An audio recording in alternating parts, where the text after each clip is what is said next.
नंदगांव में, वृंदावन में राधा वल्लभ मंदिर, राधा रमण मंदिर, राधा दामोदर, राधा श्याम सुंदर, राधा नेह विहारी, राधा स्नेह विहारी इत्यादि जो दिव्य दिव्य मंदिर हैं, ब्रज के विभिन्न मंदिरों में कल नंदोत्सव मनाया जाएगा। मैं इस चैनल के माध्यम से दर्शकों को इस सूचना और दे दूं कि वृंदावन में बांके बिहारी का जो मंदिर है वहां पर कृष्ण जन्म ये क्योंकि 12 बजे ही होगा सब जगह, और अब 1:55 पर वहां पर मंगला आरती का दर्शन होगा। बांके बिहारी के पूजा पद्धति में एक सबसे बड़ी विशेषता ये है कि कई प्रकार की ऐसी चीजें जो केवल वर्ष में एक ही बार होती हैं। झूले में बैठते एक बार, बंशी धारण करते एक बार, चरण दर्शन होते एक बार, और उसी प्रकार जब मंगला आरती होती है वो भी केवल एक ही बार होती है। और वहाँ के जो पुरोहित हैं उस समय सुनिश्चित करते हैं इस बार बांके बिहारी के मंदिर में 1:55 पर भगवान श्री बांके बिहारी कुंज बिहारी के लाडले की आरती होगी। हमारे ब्रज में ये कहावत है कि हरिदर के हरिदास पुजारी न होते, हरिदर के हरिदास पुजारी न होते तो जग में श्री बांके बिहारी न होते। यानी जब तक कोई किसी आचार्य की साधना के कारण ही किसी देव का प्राकट्य होता है, अलग अलग आचार्यों ने अपनी अपनी साधना के द्वारा ठाकुर जी को प्रकट किया है, जिसका कि आजकल भक्त लोग दर्शन करते हैं। बांके बिहारी श्री हरदास जी की तपस्या का प्रतिफल है। श्री राधा वल्लभ लाल जी हाँ, तो बांके बिहारी प्रकट हो चुके हैं और इस वक्त जलाभिषेक के बाद, अभिषेक के बाद उनका पोशाक उन्हें पहनाया जाएगा और इस बात का ख्याल रखा जाता है कि वो पोशाक जिस कपड़े से बना है वो कपड़ा बहुत ही सॉफ्ट हो, क्योंकि जब भी हम किसी बच्चे को कोई कपड़ा पहनाते हैं, पोशाक पहनाते हैं, तो इस बात का ख्याल ज़रूर रखते हैं। और चलिए अब आपको लिए चलते हैं वृंदावन भी, जहाँ पर हमारे साथ मनु मौजूद हैं वृंदावन से। मनु, आपके पास आती हूँ, वहाँ की भी तस्वीर दिखाइए कि इस वक्त वहाँ पर उत्साह किस तरह का।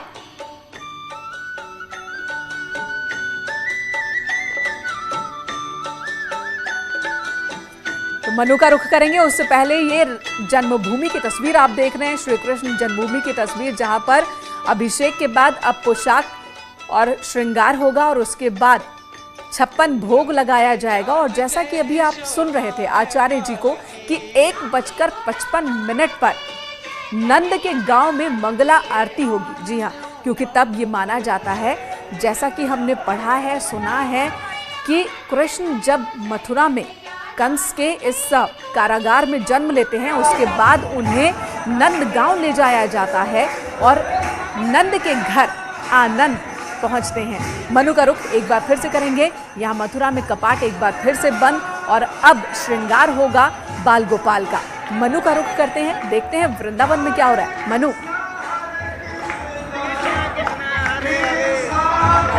बिल्कुल मेनका, कपाट मथुरा में बंद हो गए, लेकिन आप यहाँ देखिए कि किस तरह का उत्साह यहाँ पर देखने को मिल रहा है। हरे रामा हरे कृष्णा, आप यकीन मानिए मेनका की मेरे जरिए हमारे घर बैठे दर्शक ये अनुभूति जरूर कर सकते हैं कि इस वक्त इस्कॉन टेम्पल में क्या माहौल है। जो अगर मैं दावा कर सकती हूँ कि अगर कोई कृष्णा का भक्त नहीं है तो इस माहौल को देखकर आज जरूर वो एक बार प्रणाम, दंडवत प्रणाम करने वाला है भगवान कान्हा को। अब मैं चाहूंगी अपने कैमरामैन को कि वो जूम करके वो दर्शन भी करा दे मेरे दर्शकों को कि देखिए यहाँ पे कृष्ण भगवान को बहुत ही बेहद ही खूबसूरत तरीके से यहाँ पर सजाया गया है और आस्था में सराबोर पूरा इस्कॉन टेम्पल, इतना बड़ा ये मंदिर है, इतने सारे श्रद्धालु यहाँ पर है, सब इस वक्त आस्था में डूबे हुए हैं।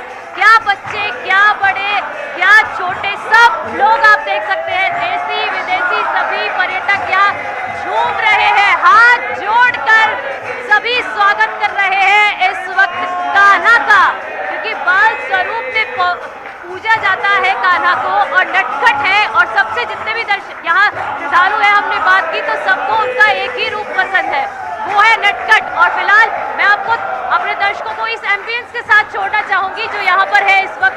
बहुत ही उत्साह उत्साह वाला माहौल यहाँ पर बिल्कुल मनु, और ये बात आपने सही कही कि जो भी मथुरा पहुंच जाता है, जो वृंदावन पहुंच जाता है, जो कान्हा के इस स्वरूप का दर्शन कर ले, वो कान्हा का होकर रह जाता है। और मथुरा जी, वृंदावन जी तो बार बार बुलाती है, जो एक बार जाता है वो बार बार जाता है। और अब आप भी इस